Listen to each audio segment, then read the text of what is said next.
জাপানে ঘুরতে যাওয়ার পরিকল্পনা করলে ওখানে গিয়ে কিয়োটোর আরাশিমায় সাগানো ব্যাম্বু ফরেস্ট দেখা কিন্তু মাস্ট।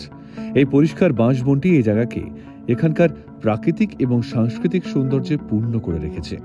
এই স্থানটি দেখবার জন্য কি কি করতে হবে আমি বলবো তোমাদের আজকের এই ভিডিওতে। সাগানো ব্যাম্বু ফরেস্ট যাওয়ার জন্য সেরা সময় হলো অক্টোবর থেকে নভেম্বর, মানে বসন্তের সময়।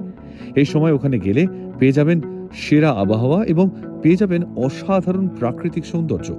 এই মাসগুলির আরামদায়ক তাপমাত্রা ঘোরাঘুরির জন্য বেস্ট। এই জায়গার মূল আকর্ষণগুলোর মধ্যে প্রধান হলো সাগানো ব্যাম্বু ফরেস্ট। উঁচু বাঁশ গাছের মধ্যে দিয়ে হেঁটে যাওয়া যেন এক স্বপ্নময় অভিজ্ঞতা। বনটি 24 ঘন্টা খোলা এবং প্রবেশ বিনামূল্যে। যে কোনো সময় এটিকে দেখতে পাওয়া যায়। এছাড়া এখানে রয়েছে টেনরিউজি মন্দির, যা একটি ইউনেস্কো ওয়ার্ল্ড হেরিটেজ সাইট।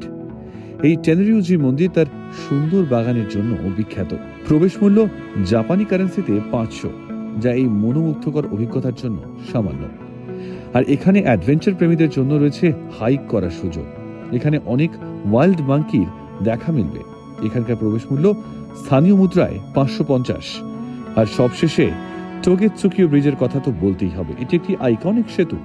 এই ব্রিজে দাঁড়িয়ে নদী এবং আশেপাশের পাহাড়ের মনোরম দৃশ্য দেখা যায়, যা ফটোগ্রাফির জন্য উপযুক্ত। ভারত থেকে সাগানো ব্যাম্বু ফরেস্ট যেতে ওসাকা বা কিয়োটোর ফ্লাইট নিন। ফ্লাইটের দাম ভারতীয় মুদ্রায় 35,000 টাকা থেকে 55,000 টাকা পর্যন্ত হয়।